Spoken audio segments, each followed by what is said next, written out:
합독하겠습니다. 곧 하나님 아버지의 미리 아심을 따라 성령이 거룩하게 하심으로 순종함과 예수 그리스도의 피 뿌림을 얻기 위하여 택하심을 받은 자들에게 편지하노니 은혜와 평강이 너희에게 더욱 많을지어다. 아멘. 나는 하나님께 택함 받은 자다. 하나님께서 나를 선택하셨다. 이런 거를 가지고 이 개념으로 묵상을 해보고 또 은혜를 받아보신 적이 있으십니까? 만약에 하나님 나를 선택하셨다. 이게 참 감사하다. 이게 큰 의미가 있구나. 이걸 깨닫지 못한 분이 있다면 오늘 예배를 통해서 깨닫기를 원하고, 또 깨달았었는데 이 은혜를 망각한 분들이 있다면 이 예배를 통해서 이 은혜를 회복할 수 있게 되기를 바랍니다. 택함 받았다, 선택받았다, 이것이 매우 큰 의미가 있어요. 오늘 본문에도 보면 베드로가 이 선택받은, 택하심을 받은 자들에게 라고 말하면서 그리스도인들을 택함 받은 자라고 이야기하고 있죠.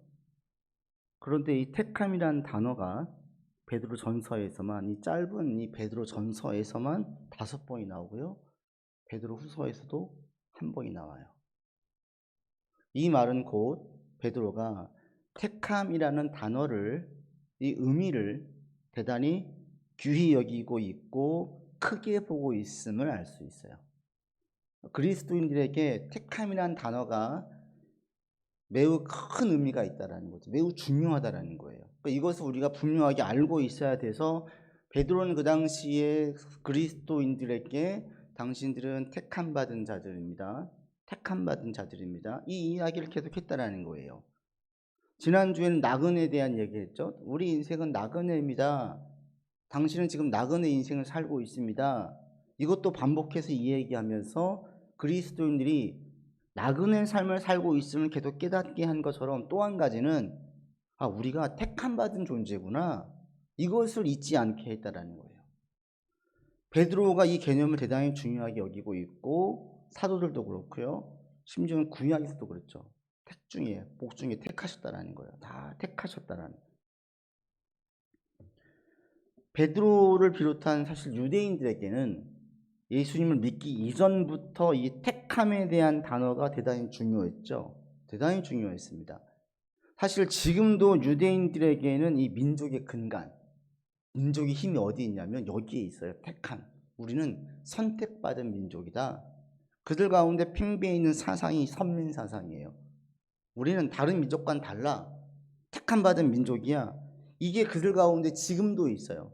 유대인들은 지금 아이들 교육을 시킬 때에 크게 2가지를 교육을 시킨다고 합니다. 한 가지는 성경에서 파생되어진 게 탈무드니까 성경과, 또 한 가지는 그들의 역사를 철저하게 가르친대요.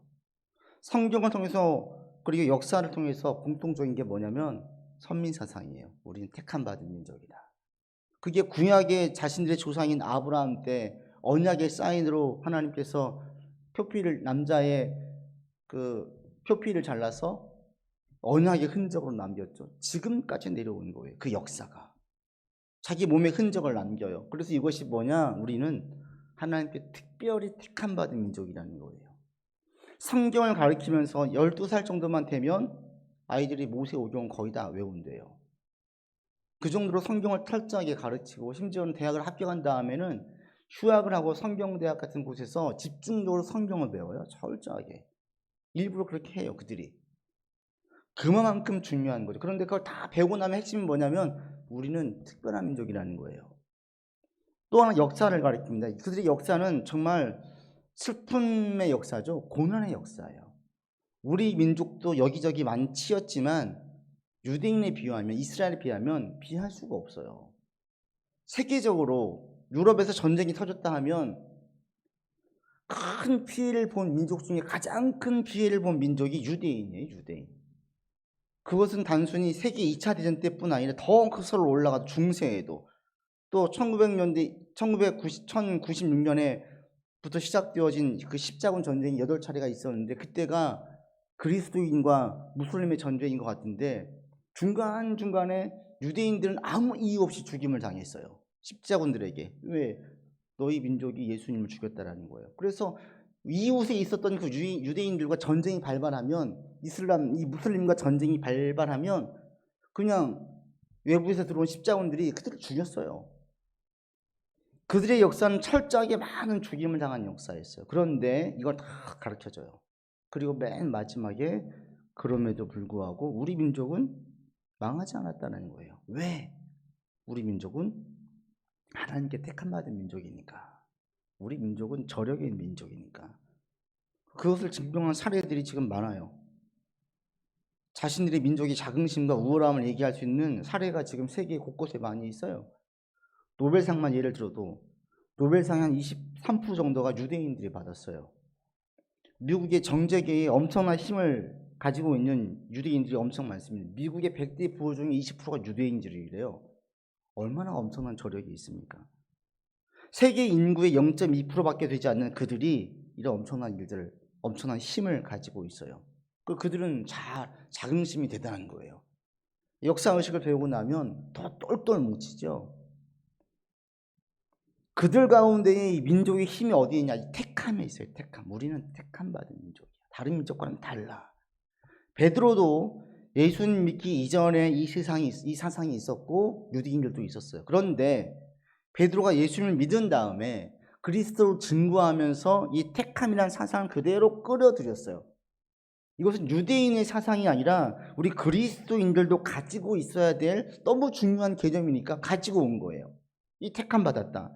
그리고 물론 예수 믿은 이후에 베드로가 사용한 택함이란 단어와 지금 유대인들이 사용한 택함이란 단어는 완전히 다르죠.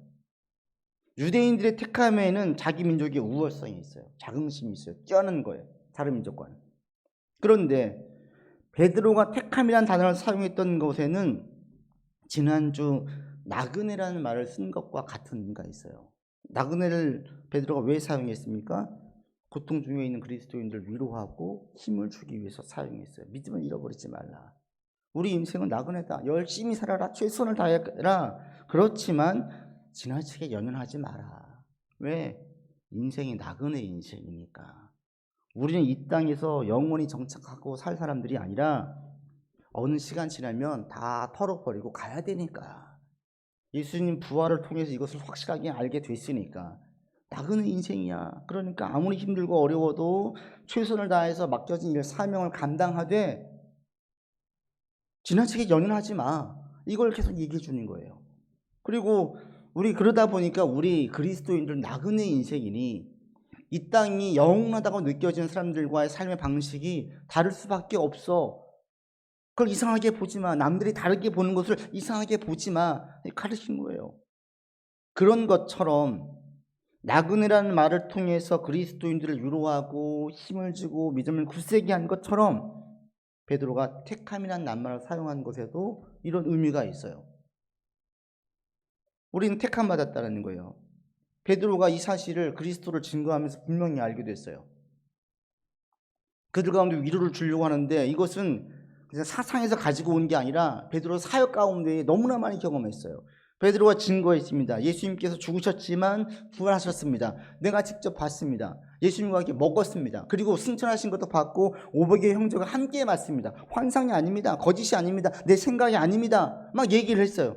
그럼 어떻게 해요? 다 믿어요? 안 믿는 거예요. 소수만 믿는 거예요. 그리고 자신에게 없었던 능력이 나오기 시작했어요. 예수님에게 있었던 능력이 나오기 시작했어요. 병자가 나왔어요. 앉은 뱅이가 일어났어요. 죽은 자가 살아났어요. 이런 놀라운 일들이 일어나기 시작했어요. 그러면 다 믿을 줄 알았어요. 다 믿어요? 아니었어요. 베드로가 사도로서 사역을 하면서 느끼는 게 뭐겠습니까? 아무리 그리스도를 증거하고 성령의 능력이 나타나고 이적이 나와도 믿는 자만 믿더라는 거예요. 다 믿는 게 아니라는 거예요. 이걸 통해서 알게 된 게 뭐예요? 택함 받은 자가 있구나. 어떤 면으로 누가 택함 받은지 모르겠지만 다 믿는 게 아니구나. 그래서 베드로가 택함이라는 단어를 끄집어 오게 된 거예요. 이 택함이라는 단어를 묵상하면 묵상할수록 어떤 걸 알 수가 있어요? 우리가 특별히 간택받은 택함받은 사실이라는 사실을 통해서 우리가 특별한 존재로 부각됨을 얘기해요. 대통령이 누군가를 장관으로 세웠습니다. 그 사람이 장관이 되면 어떻게 됩니까? 특별한 존재가 되는 거예요. 뭐 대통령까지 갈 필요도 없어요. 지금 막 정치인들 가운데에서 뭐 시장, 도지사가 누군가를 임명을 했어요. 특별한 존재가 돼버려요. 그 사람의 권위가 크면 클수록 임명한 그 사람도 특별함이 더해지지요. 그런데 이 특별함이 그 사람이 선택받은 동시에 특별함이 특별한 자가 되는데, 이 특별한 자라는 것이 유대인이 얘기한 그 특별한 건 달라요. 유대인들은 자신들이 우쭐대요. 그리고 그들은 자만에 차 있죠. 그리고 자신의 민족이 최고라고 생각을 해요. 우리의 특별함은요? 그렇지 않아요. 우리는 내가 능력이 뛰어나서 특별한 게 아니라 내가 택함 받았기 때문에 특별한 거예요. 내가 특별해서 택함 받은 게 아니라 택함 받았기 때문에 특별해진 거예요. 대통령이 누군가를 콕 집어서 어느 자리에 앉히면 그 사람이 평소에 위대했기 때문에 사람들이 대단하다고 보는 것이 아니라 대통령이 가지고 있는 힘과 권세로 그를 뽑았기 때문에 그가 특별해지는 거예요. 우리 그리스도인들에게 있는 특별함이 여기에 있어요. 그리고 우리 가운데에는 나는 so 스페셜해, 이게 있어야 돼요. 여러분 그게 있으십니까? 이게 복음을 가진 자, 택함 받은 자라는 게 뭐냐? 나는 특별한 존재라는 거예요. 나는 대단히 귀한 존재라는 거예요. 그런데 이것이 우리로 하여금 우쭐대거나 자만하거나 경거망동하게 할 수 없는 것이, 내가 원래 특별하니까 스카웃된 게 아니라 내가 스카웃돼서 특별한 존재가 되었기 때문에 우쭐하거나 자만하거나 경거망동할 수 없는 거예요. 그러니 어느 누군가가 내 말 안 들으면 뭐 하나님한테 혼나, 심지어는 하나님도 나한테 혼나, 이런 말하는 것은 얼마나 경거망동한지, 자신이 어떻게 특별한 존재가 되었는지를 모르는 자가 망각해서 나오는 소리예요. 이건 지금 유대인들이 가지고 있는 자기 민족의 우월함, 선민사상에 있는 그들과 똑같은 생각을 하고 있는 거예요. 우리는 자랑할 게 없어요. 그런데 우리는 대단히 특별한 존재가 되었어요. 여러분 스스로 예수님께 택함받은 사실을 알고 있습니까? 우리를 지명하여 불렀대요. 너 이리 나와. 너 이름 뭐야? 이게 아니라 누구누구 어디 살고 있는 누구, 우리를 분명히 알고 있어서 호명한 거예요. 우리 이름을 아시는 거예요. 심지어는 우리를 태 속에 있을 때부터 예정하셨대요. 우리를 딱 찜해가지고 부르신 거예요. 이게 그래서 우리를 특별하게 만든 거죠. 여러분들은 여러분 스스로가 특별한 존재임을 알고 계십니까? 이 시간 먼저 이걸 고백하십시오. 이게 믿음의 고백입니다. 나는 매우 특별한 존재야. 난 특별한 존재야. 예수님께서 나를 택하셨기 때문에 난 특별하게 부름받은 특별한 존재야. 이 사실을 여러분이 분명히 믿으시길 바랍니다. 아직 모르시겠습니까? 그렇다면 여러분 이렇게 한번 생각을 해보세요. 제 질문을 드릴게요. 하나님 말씀이 귀함을 믿으십니까? 그리고 말씀을 믿고 따르고 계십니까? 우리가 영적인 존재임을 알고 있습니까? 그리고 예수님께서 하나님이시고 태초부터 계신 분이시고 부활하서 온 인류를 심판하러 오실 분임을 믿으십니까? 여기에 모두 다 예스라고 얘기한다면 여러분들은 택함받은 자예요. 그러면 여러분들은 특별한 존재예요. 나는 특별한 사람이에요. 여러분들 가운데 먼저 이것이 회복되기를 바랍니다. 나는 특별한 존재다. 특별한 존재다. 세상에서 인정을 하든 인정하지 않든, 내 일이 잘 풀리든 풀리지 않든 내가 특별한 존재라는 사실에는 변함이 없어요. 왜? 나를 부른 분이 하나님이시니까. 천지를 창조하시고 온 인류의 주관자 되신 하나님이시니까. 그리고 이 택함을 묵상하면 묵상할수록 내가 정말 특별한 존재구나 라는 깨달음과 함께 감사한 마음, 감격의 마음이 들 수밖에 없어요. 여러분이 지금 여기서 예배 드린 이 자리가 얼마나 특별한 초대의 자리인지 아십니까? 이걸 알게 되는 거예요. 과거에 어느 대통령 자리가 아니라 영부인이 오는 자리에 참석했을 때에도, 거기에 참석한 적이 있었는데 들어갈 때에도 다 검문을 해요. 영부인을 만나러 갈 때에도, 그 모임에 참여할 때에도 경호원이 서가지고 다 검사하고 들여보내더라고요. 한 나라의 대통령도 아니고 그의 부인을 만나러 가는데 한 나라의 대통령도 아니고 모든 인류의 주관자이신 하나님께서 부르신 이 자리에 우리가 초대받았다는 사실이 얼마나 대단한 자리예요. 우리가 매주 나오니까 정말 예수의 은혜로 나오니까 너무 특별함을 잃어버렸어요. 예배의 자리가 얼마나 귀한지를 망각해버렸어요. 지금 세계 최고의 가수 중에 한 가수를 뽑는다면 BTS를 빼놓을 수가 없어요. 여러분 영상 올라온 거 보세요. BTS 콘서트에 자기 딸아이에게 생일 선물로 콘서트 티켓을 줬어요. 근데 애들이 막 감격하고 소리 지르고 울고 어떻게 할 줄은 몰라요. 근데 그 아이들이 우리나라 아이들이 아니에요. 해외 다른 나라 아이들이 BTS 콘서트에 참여할 수 있는 콘서트 티켓을 아빠가 선물로 주니까 막 흥분하고 열광하고, 그리고 거기 있는 아이들이 콘서트에 갔다 오면 어떻게 되는 줄 아세요? 그들을 이제 팬들을 아미라고 하는데, 그 아미들은 콘서트에 참여하고 나면 갔다 온 다음엔 더 심한 아미가 된대요. 그 멋진 화려한 그 조명과 사운드, 엄청나게 많은 사람들, 그들이 특별한 춤과 노래 퍼포먼스를 보면서 완전히 빠져버리는 거죠.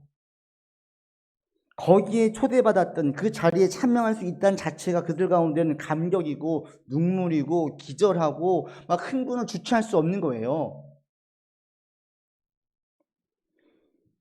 그런 것처럼 우리가 지금 예수 그리스도의 보혈로 하나님께 특별히 초대받았다는 사실을 알게 되어지면 감격하지 않을 수가 없죠. 감사하지 않을 수가 없죠. 너무 놀라운 거예요. 내가 특별히 택함받은 자야, 이 사실을 계속 묵상하잖아요. 그러면 예배드림이 너무 귀한 거예요.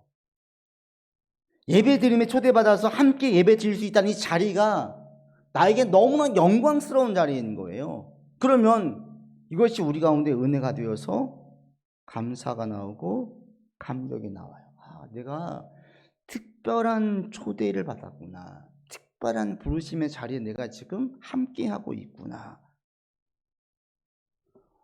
예수 믿는 일이 여러분 절대로 쉬운 일이 아니더라고요. 이것은 기적이에요, 기적. 모든 자들이 믿는 게 아닙니다. 세상에 많은 사람들 예수님을 신으로 보지 않아요. 뛰어난 성인 중에 하나라 보지요.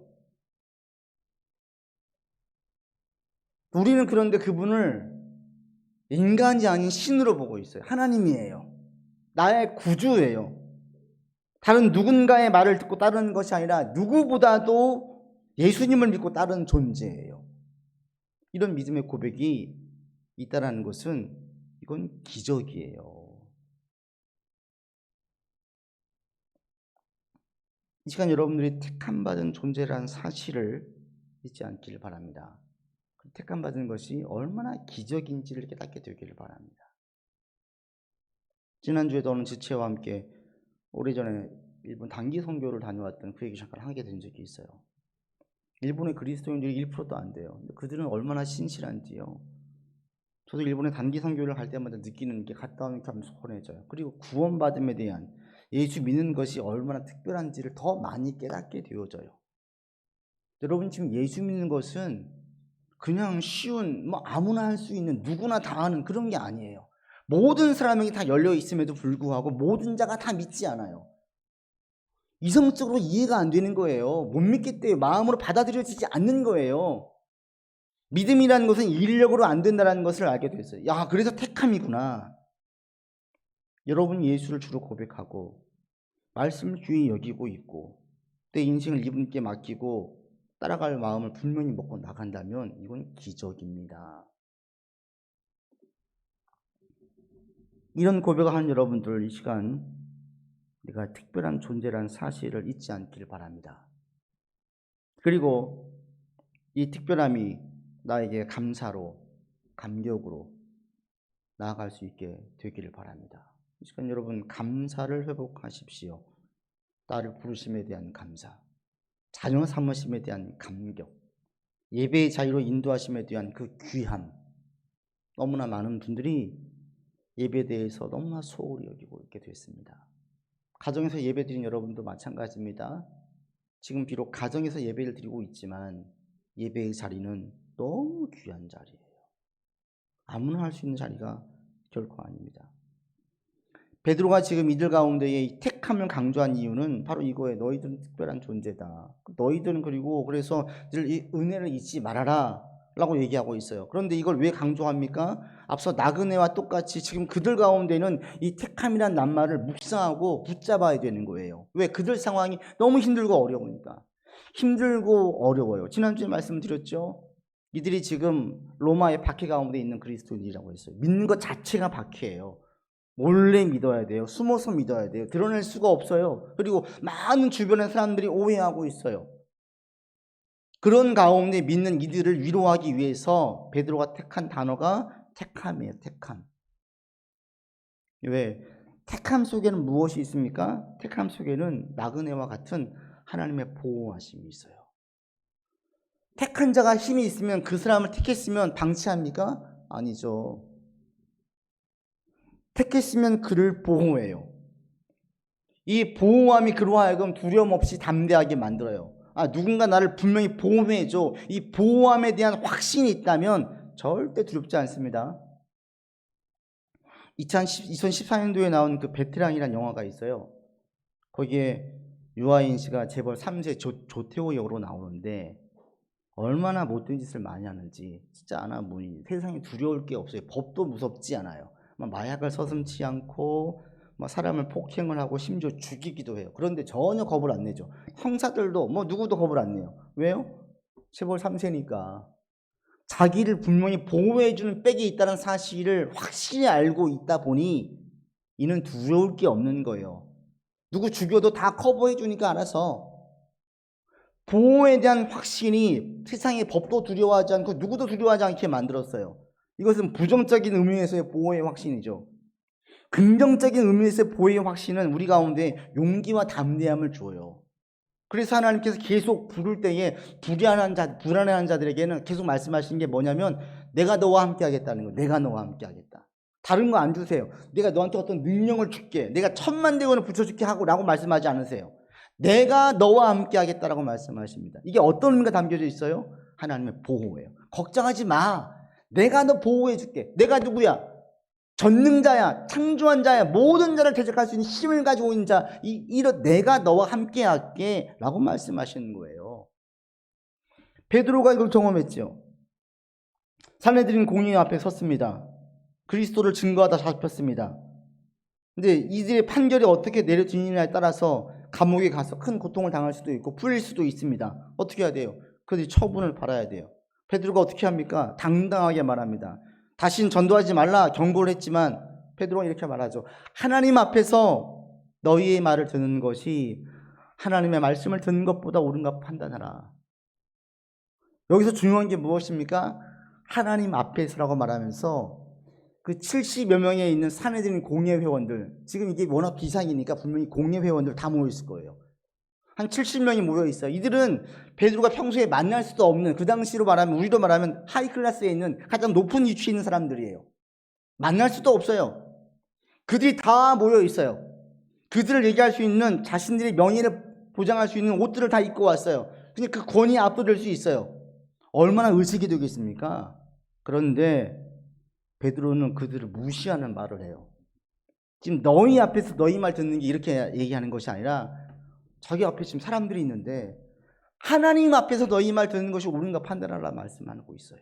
하나님 앞에서 보이는 사람들이 눈에 안 띄는 거예요. 베드로에게는 안중에도 없는 거예요. 그들이 중요하지 않은 거예요. 베드로에게 중요한 것은 하나님이었어요. 부활하신 예수 그리스도 성령이 함께 하심을 통해서 늘 하나님이 자기를 보호하고 계신다. 보고 계신다는 의미는 보호하신다는 의미예요. 날 보호하신다는 확신이 베드로에게 있었어요. 이 확신이 베드로로 하여금 당당하게 말하게 했어요. 이 베드로가 어떤 자예요?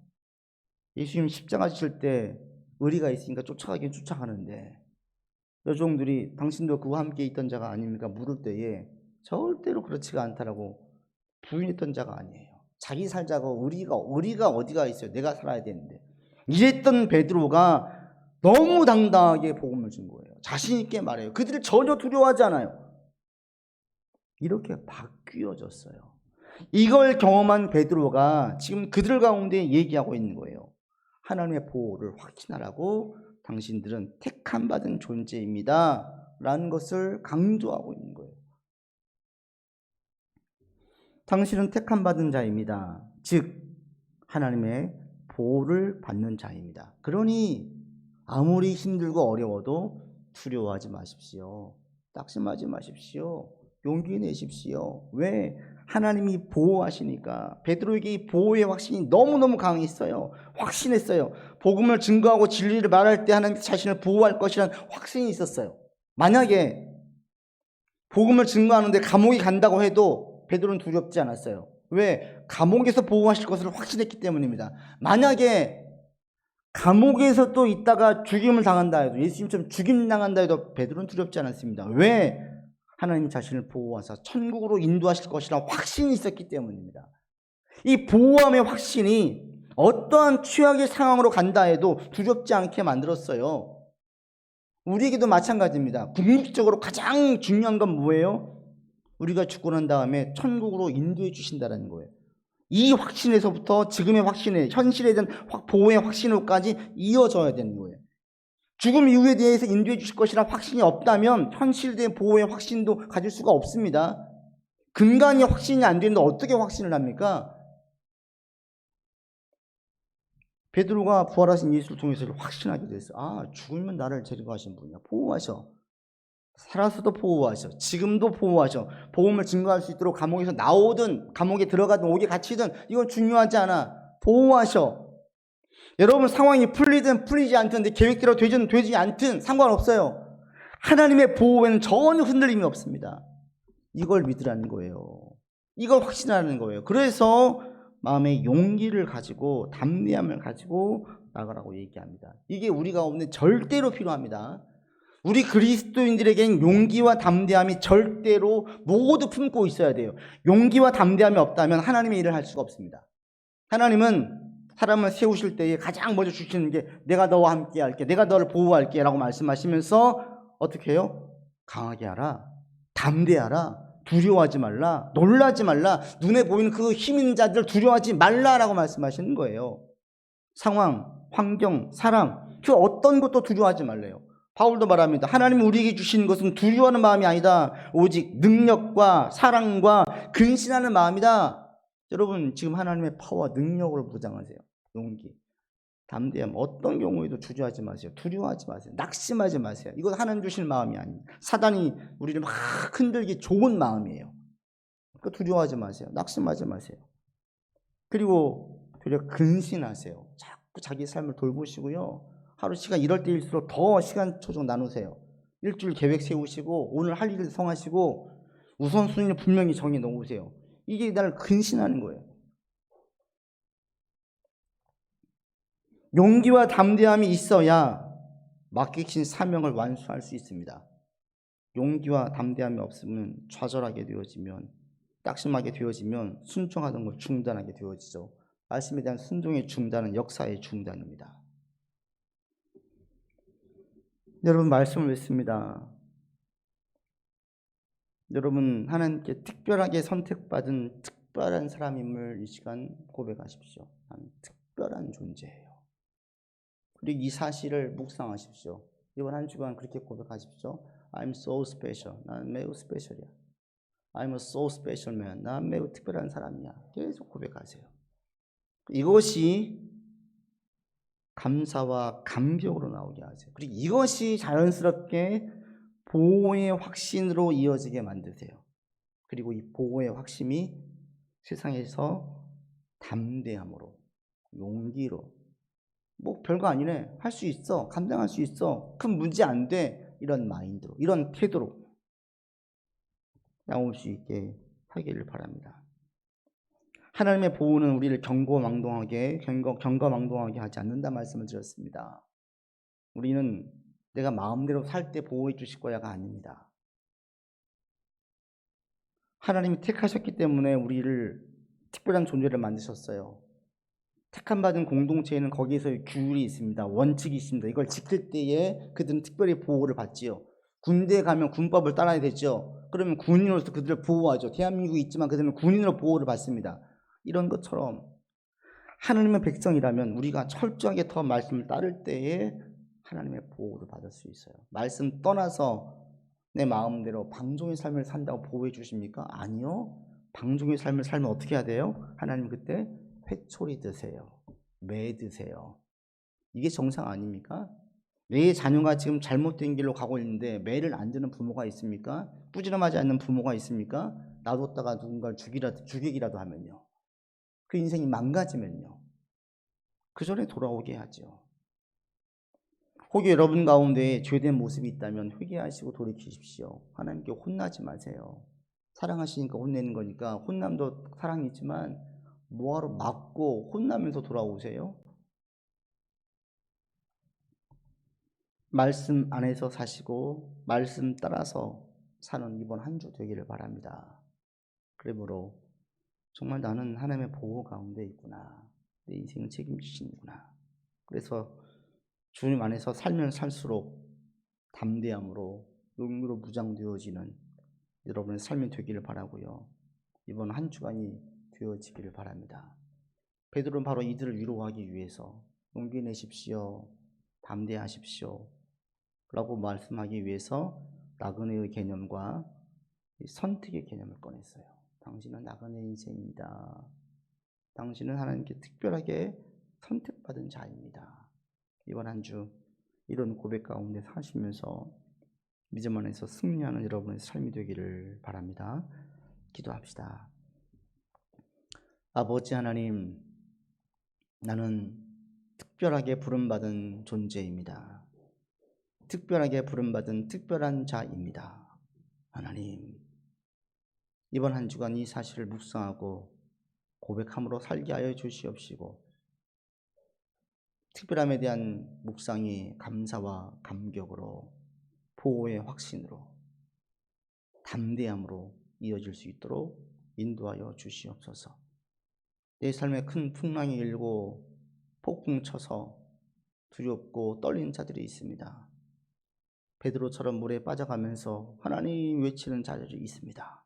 하나님, 그들을 건져주시고 믿음을 굳세게 하여 주시고 내가 너와 함께 있다는 사실을 말씀하여 주셔서 다시 믿음 안에 굳건히 서는 용사 되게 하여 주시옵소서. 우리를 부르신 하나님, 우리를 택하신 하나님, 우리를 특별한 자리로 초대하신 하나님 감사합니다. 감사하며 살게 하시고 감격하며 살게 하시고 하나님의 보호 가운데에 사는 삶임을 믿음으로 고백하며 사는 한 주 되게 하여 주옵소서. 우리 구주 예수 그리스도 이름으로 기도드립니다. 아멘. 다 함께 찬송